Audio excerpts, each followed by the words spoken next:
Everybody, we're going to get started here with Dr. Dan Murphy's webinar. I'd like to introduce Dr. Dan Murphy to you guys, who's a professor of mine, like I'm sure he was for many of you. He was voted the International Chiropractic Association's Chiropractor of the Year in 2009. His website is dedicated to the scientific validation of how the human body functions. Dr. Murphy is booked 50 weeks out of the year, traveling the world, teaching others how to achieve true health and wellness in their practices and their own lives. Dr. Murphy is also one of the most respected doctors in this field. I'm going to now bring him on the line. Dr. Murphy, this webinar is yours. Hi, everyone. I'm looking at the picture of myself there, and that is actually what I look like. That picture was taken last week, and I am 56 years of age. I am a full professor at Life Chiropractic College West. I've been associated with Life West now for 29 years. It's a precious relationship for me. I've been a chiropractor for 34 years. I've been at Life West for 29 years. And what you're looking at there is the note about my elevation to a full professorship at Life Chiropractic College West. And those of you that know me know that I teach a lot of classes. I write a lot of things, chapters and books and articles. I am not a primary researcher. I'm what they call a literature searcher, which means I am constantly reviewing the literature to see things that we can do to make ourselves healthier and to live longer. My personal goal is to live to be 132 years of age.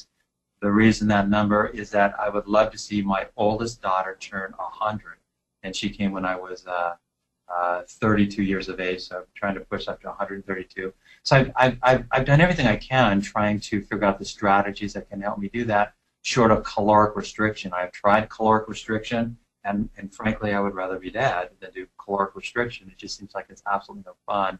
So I've come up with a lot of other strategies, of which I'm going to share with you today. By the way, you're looking at my biography. Oh, it's a little old. It's a 2009, but you kind of get an idea about who I am and what I've accomplished in my career so far.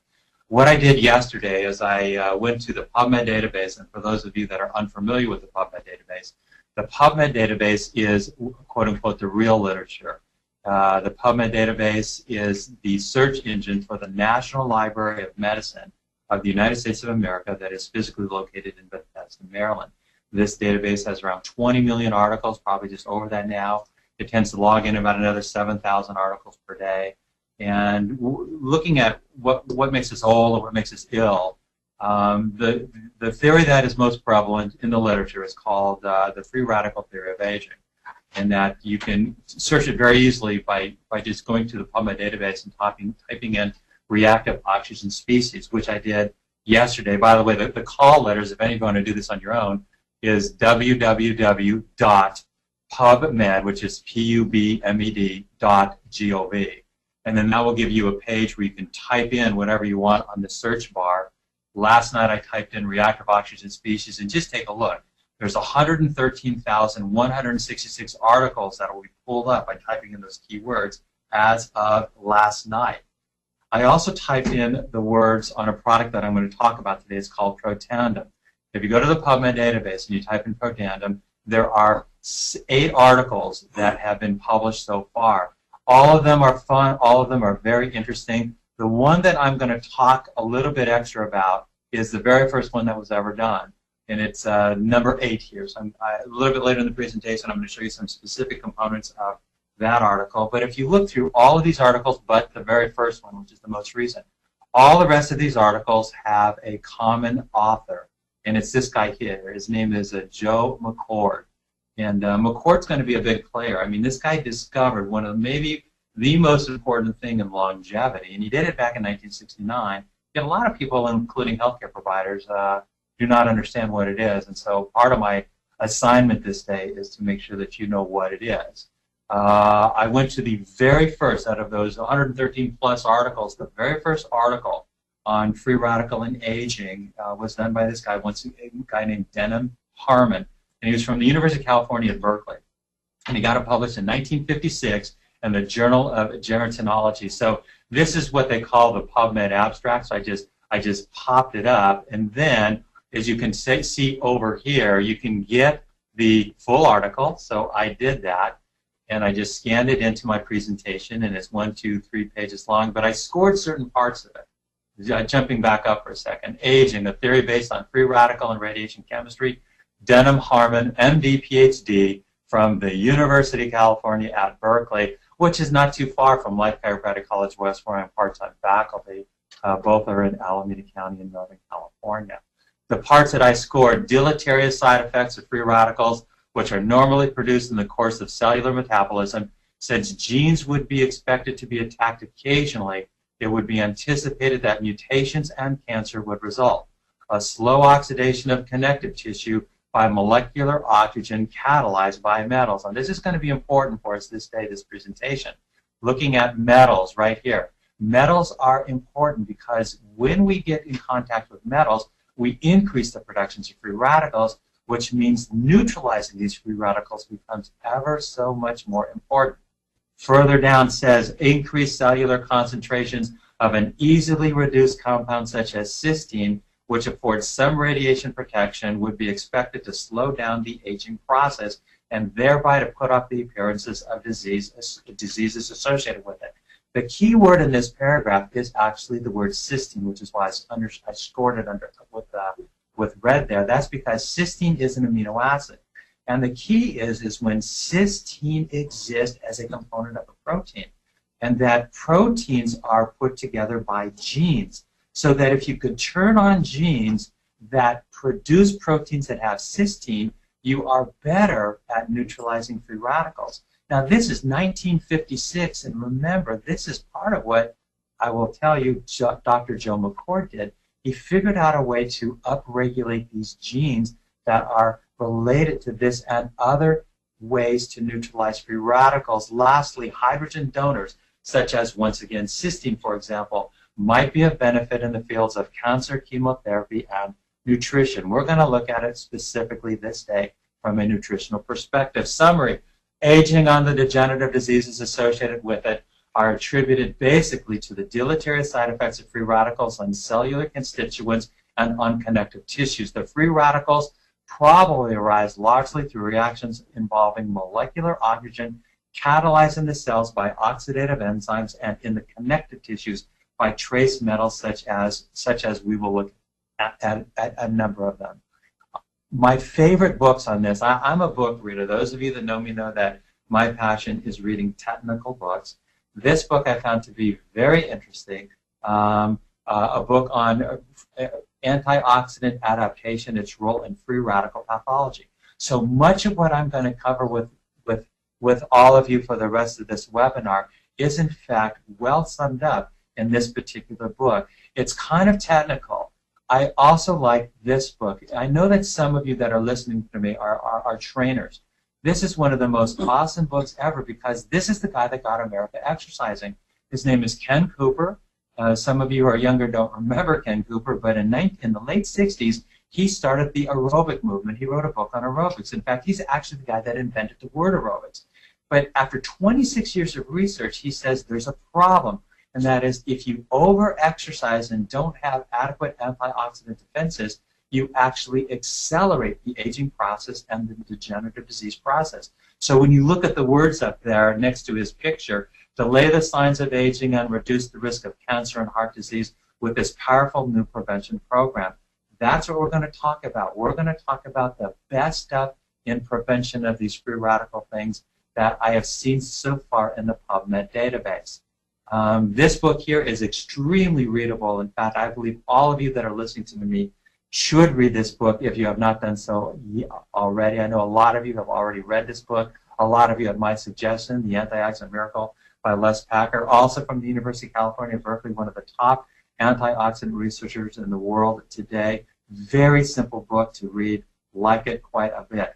This book, in contrast, is quite technical. The message is the same. Being a technical book, the cost is much higher. It's like $138 to buy this 2002 book, Nutrition and Immune Function by Philip Calder. But the message is the same. It's all about free radicals and antioxidation and the things that we can do to make our lives better and longer simultaneously. This is the best book, in my view, that has ever been written in world history in terms of health. And it's written by a recently retired neurosurgeon from Jackson, Mississippi. His name is Russell Blaylock. It's titled Health and Nutrition Secrets That Can Save Your Life. For those of you who desire to be the best, for those of you that have listened to me in actual seminars before, know how highly I think of this guy and this book. I think it's the book that all of us should know about, particularly because it's right on topic for what we're doing today. Specifically, if you look at the very first chapter of the book, do all degenerative changes have a common cause? You see the number 1 there. This is how the book begins. Do all degenerative changes have a common cause? Well, they do. It says, if you look what I scored in red, our cells are producing destructive particles called free radicals, and that over a lifetime, these free radicals chip away at our cells. We call this process aging. Oxygen is a powerful destroyer of life. Few of us are aware that this same life-giving oxygen is slowly killing us and making us sick. The reason is oxygen becomes a free radical as a component of just normal breathing. So when you exercise more, you breathe more. When you breathe more, you make more free radicals. And it is even more critical for people that are exercising to take these concepts seriously. We have to neutralize these free radicals if we want to avoid degenerative changes, if we want to slow down the aging process, etc. Dr. Blaylock further says that when the free radical reaction begins, it is these fatty acids that are damaged. This is important. The reason I scored this is because some of the best ways that they assess if an approach to health is reducing the free radical damage, they are looking at the free radical damage that is done to the fatty acids. When they are damaged, it is measurable. So that tells us just how much damage is happening in our bodies, and consequently, if we're doing something to stop that damage, it is also measurable. Free radical damage to these membranes severely affects cellular function, and it does. The organ of perception for the cell is the membrane. The brains of the cell is the membrane. The key to cell physiology is the membrane. The membrane is made out of these fats. When these fats are damaged by free radicals, that's when the cell starts to become dysfunctional. And when the cells are dysfunctional, the person that owns those cells becomes dysfunctional. Yet there are solutions, and that's what I'm going to get to. Fats are nothing but a bunch of carbons that are strung together. So what I did here in this slide is I strung together 4 carbons. The free radicals primarily damage what is called the carbon-to-carbon double bond. So I put the carbon-to-carbon double bond right in the middle of the slide. That's the equal sign. That's where the free radicals will attack. And when they attack that, they damage that fat, and then you're in trouble. By the way, when they damage that fat, they call it lipid peroxide. And lipid peroxides are very deleterious to human health and physiology, and yet you can measure them.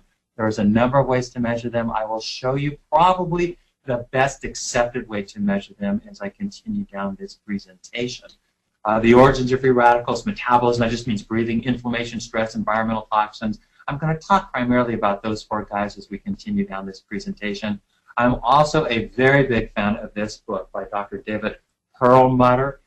He is a neurologist living in Naples, Florida. He's written a number of books on the topic. I think that he's way smart. I advocate all of his books. My favorite book, at least for my family, since I have 2 daughters, is that he did a book a few years ago that claims that you can raise your children's IQs 30 points by the time they go to kindergarten if, in fact, you can appropriately reduce the consequences of toxins and the free radicals that they generate. In fact, Dr. Perlmutter, in his book, The Better Brain Book, which came out in 2004, in this book he defines what makes a toxin toxic. What makes a toxin toxic, in Chapter 8 of this book, you can see what I scored in red there. What makes toxins toxic is the fact that they rev up free radical production and promote inflammation. Now, you've got to get the point. This is the point. If we live in an environment that has lots of toxins, we get lots of free radicals. The more toxin the environment, the more free radicals we get. The more free radicals we get, the more critical it is that we neutralize them before they do damage to cellular physiology. And then you take a look at this. And this should take everyone on this webinar's breath away. Referencing time, May 24, 2010, you can see the date there in the bottom right. They sum up, if you look at the actual words on the first paragraph, I'm going to scroll down where I blew them up a little bit, says, on May 6th, the President's Cancer Panel published an alarming 240-page report on the risk of cancer from chemicals and other substances in the environment. The true burden of environmentally induced cancer has been grossly underestimated, the report's authors conclude. The American people, even before they are born, are bombarded continuously with these dangerous exposures. The point of all this is that all of these chemicals are toxins. Toxins damage the DNA. The DNA damage is then linked to cancer. Even the President's Cancer Panel is agreeing to this, coming out in 2010. May 6th of 2010 is when this was in fact released. The point of it is we have so many environmental toxins now that we're getting so many free radicals that a strategy to neutralize these things before we damage our physiology is critical. It's never been more critical than this time in our history. In fact, if you look at the President's Cancer Panel's recommendations, they're stunning. I mean, they say, well, drink filtered tap water. It says nothing out of plastic. It says only eat organic down there at number 4. It says don't eat meat that's been exposed to antibiotics and growth hormones. I mean, when you do that, you're talking about, you're knocking out every grocery store and restaurant in America today. The point of it is we're all getting toxins all day long, every day. And these toxins rev up the production of free radicals, and the result is almost all of us are suffering from chronic, uncurable, degenerative problems, that there are things that we can do to reduce the risk of these things. This one coming out of Time just very recently, coming out in May of this year, in the Health and Science section. If you just look at the words on the top, that are scary. Each year that I scored in red, each year about 27 trillion pounds of chemicals are produced or imported in the United States. Widely used chemicals like bisphenol A, phthalates, and pesticides are associated with long-term health problems in children. Most of them come from pesticide residuals on fruits and vegetables. The point of it is, even when we're eating good, like fruits and vegetables, we're getting exposed to chemicals that are toxic, that rev up free radicals, that damage our health and our physiology. Probably one of the best books ever written on these concepts. It's over 1,000 pages, specifically 1,084 pages, coming out in 2006, Oxidative Stress, Disease, and Cancer. What is important in this book is that the central theme is the mitochondria. We're looking at that picture right there, the center of that picture. That's the mitochondria. The mitochondria is the primary generator of the free radical, but it is also the primary thing that is damaged by the free radicals. Consequently, the mitochondrial health is key to understanding health and physiology. This is more of the same particular book, including this picture, which is one of my all-time favorite pictures. It just reminds the reader that the key to health and longevity and wellness is looking at this thing called free radicals. Free radicals are often are initially made out of oxygen. Consequently, they are usually referred to as ROS, which stands for reactive oxygen species, which is that little star thing there in the middle. And all of the different things that drives the productions of free radicals, including low antioxidant defenses. I mean, strategies to crank that up are wonderful benefits to human health and physiology. You look at a lot of these other guys that are around here, and they are things to avoid. And as a chiropractor, I was thrilled that right here in the top right corner, they actually included the neurochemical consequences of the chiropractic subluxation as being a driving factor in the productions of free radicals. Again, we don't want to produce these free radicals, but it's going to happen because we live in a world that is full of toxins. Can we neutralize these guys before they do damage? Wait till I show you some of the studies, man. They're thrilling. This book here is just more of the same, showing you that these things just are never stopping. They're never going to stop.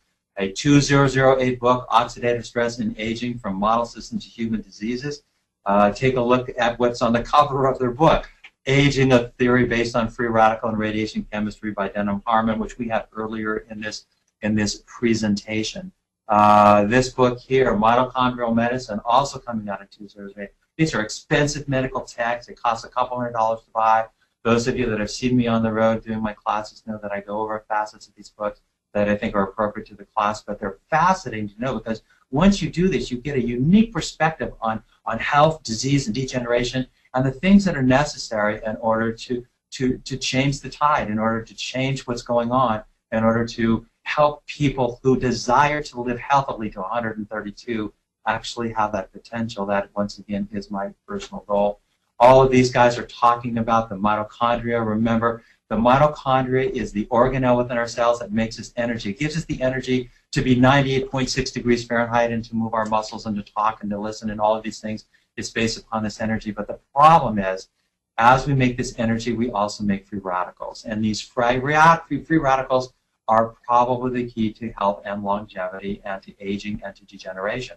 So if we can figure out how to get more energy and less free radicals, that's going to be a component of the desired effect. This is another book, this one coming out even more recently. This is a 2011 book. Dr. Lauren Klum is the second author there if you look at it. And I know her. She is the daughter of the former president of Life Chiropractic College West, Dr.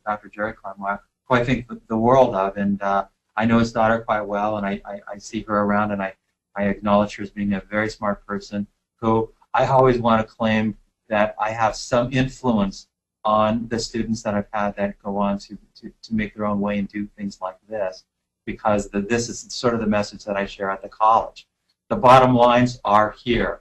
Antioxidants. Now, most everybody knows what an antioxidant is, but a lot of times there is some confusion, and that confusion is actually the main theme of this webinar. Exogenous antioxidants are antioxidants that almost everybody knows about. Exogenous antioxidants are ones that your body cannot make. They must come from your diet, like vitamin C and vitamin E. Our bodies can't make these things. They have to be in our diets. And there's literally hundreds and thousands of more that typically go into our bodies by the consumptions of fruits and vegetables. And these guys are excellent at neutralizing free radicals that live in our blood vessels and other tissues. However, there is another group of antioxidants, and it's called the endogenous antioxidants. Endogenous antioxidants are not part of our diets. They are made by our DNA. There are many of them, but the main three guys are called superoxide dismutase, catalase, and glutathione peroxidase. These are the main three endogenous antioxidants, and these guys are critical. They're now acknowledging these guys are critical. They're different than the exogenous guys, who are critical for neutralizing free radicals in our bloodstream. But the ones in our bloodstream are not as good at neutralizing free radicals that are inside the cell membrane. The ones that are inside the cell membrane are largely, completely dependent upon the endogenous antioxidant array. And that's because superoxide dismutase, catalase, and glutathione peroxidase are made by the DNA, which is inside the cell membrane. So these are the ones that protect the cell from the inside. And so they're critically important in human physiology. In fact, this reference that I put here that came out in 2006 says endogenous antioxidants have enormous advantage over exogenous antioxidants. The context of that is inside the cell itself. This guy here is an important player in all of this. If you look once again at the prior slide, the first endogenous antioxidant is called superoxide dismutase. I'm going to show you a little bit of its physiology momentarily, but you should know this. This is the guy that discovered it. His name is Joe McCord.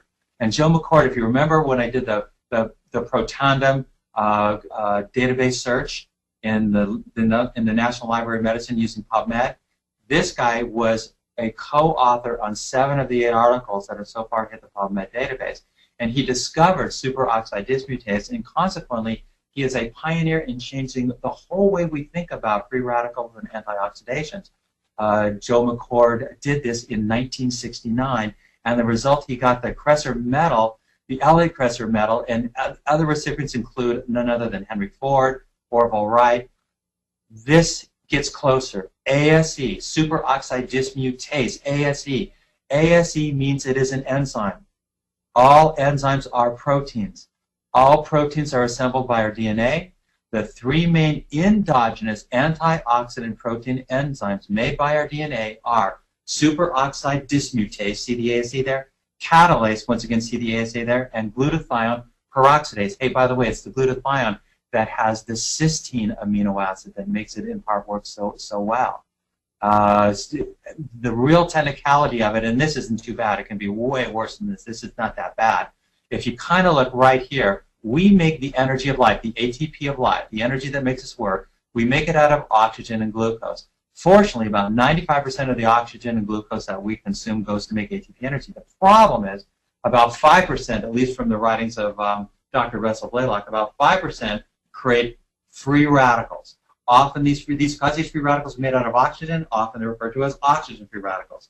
Often they're called reactive oxygen species. They're just simply abbreviated. We saw that one star picture, ROS. The first reactive oxygen species free radical is called the superoxide free radical. The superoxide free radical can be dismantled into hydrogen peroxide, that's H2O2, plus water, but the dismantling is done by an endogenous antioxidant called superoxide dismutase. This is the one that was discovered by Dr. Jill McCord. Then the hydrogen peroxide should further be catabolized, and it is, by another endogenous antioxidant called catalase and one called glutathione peroxidase. These guys have the ability to take the H2O2, the hydrogen peroxide, and convert it into totally inert and good for its molecules, specifically oxygen plus water. A combination of 5 medicinal plants have been proven to increase the production of the endogenous antioxidant array, upregulating the DNA. These plants are upregulating the DNA production of 5 antioxidants. So I've listed them there for you. All 5 of them have been put into a patented product called Protandim. The way I found this is just by going to the PubMed database and typing in Protandim, and those are the 8 studies that have come up. Now, I have personally been taking Protandim for about 5 years, and I was getting it over the counter at GNC Nutrition. It has since then gone into a different marketing strategy, but this product has been out for some time, and because I'm a lit searcher with the desire to live to be 132 years of age, I started this product about 5 years ago.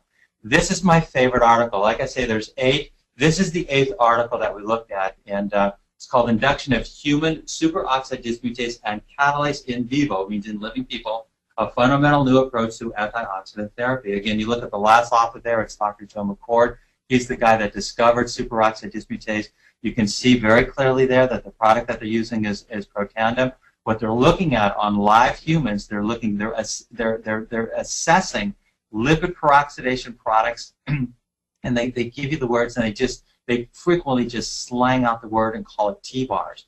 And when right away, I mean, within just a few months, they found that the superoxide dismutase had increased by 30% and the catalase by 54%. They have other studies that have come after this. For whatever reason, I don't know. One day I hope to ask Dr. McCord, why did you not assess the glutathione peroxidase? They did not. They talk about it in this article, but they didn't actually assess it.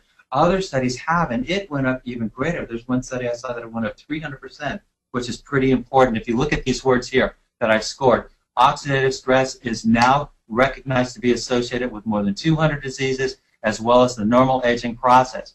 There is strong correlation between T-bars, a marker of lipid peroxidation, and products that reflects oxidative damage to the DNA. So again, they're measuring what's happening to the lipids as a marker of what is happening to our own genetic material, our DNA. So this is the bottom line. In fact, this is my last page with you. Our planet is significantly more toxic today than ever before. I mean, there is just no doubt. If I tell my classes, both undergrad and postgrad, is that in my mind, the biggest difference between chiropractic today and chiropractic of yesteryear is the number of environmental chemical toxins that our patient population is exposed to. Because so many of these toxins are neurotoxins, and we pride ourselves on doctors that treat the nervous system. This is critically important for us as clinical chiropractors. Toxins magnify the productions of free radicals. I mean, this is the work of Perlmutter.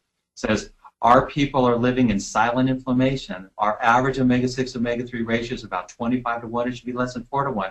Inflammation also drives the production of free radicals. Free radicals are the ultimate cause of aging and degeneration. This is a winning strategy. Balance your omega-6 and omega-3. 2, avoid toxins. Look at the President's Cancer Panel stuff. Look at their 10 recommendations. Avoid toxins. It's just a no-brainer. Don't put toxins in your body. Ramp up your detoxification protocols. Again, do the NutriWest seminars. I do great classes on this, as well as what is healthy eating. I mean, most people don't have any clue as to what healthy eating is. And again, NutriWest seminars do this. It's not just me. They have a fabulous team of teachers. Some of you know Dr.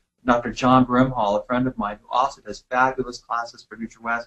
Take your exogenous antioxidants. I mean, they work different than what we're doing this day, and you should still do that.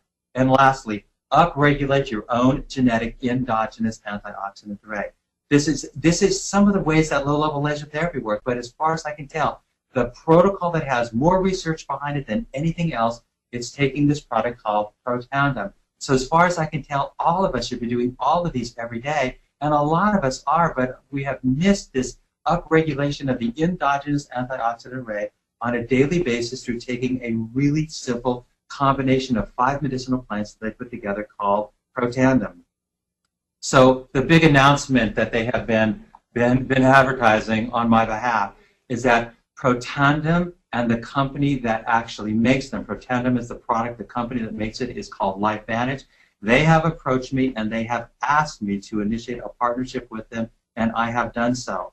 I have a specific goal, and that specific goal is that I want to be on their scientific advisory board. So hopefully with the help of a lot of you guys, I'm going to make that goal. I want to be on that advisory board because I want them to understand a chiropractic perspective and how this is important to chiropractic. I have personally met with the operating officers of this company. I have digested all of the published studies on the topic. I have reviewed all of the projects that are in progress that will hit the PubMed database in the next year or so. There's actually 19 projects that are in progress right now. I have personally talked to Dr. Joe McCord, the guy that discovered superoxide dismutase. I had an opportunity to ask him anything I want, and I asked him everything I could think of. Remember, again, he's the guy that discovered superoxide dismutase in 1969. In fact, interestingly, when they measure superoxide dismutase, they measure it in McCord units as a consequence of the man that discovered it. My component of this webinar has now concluded.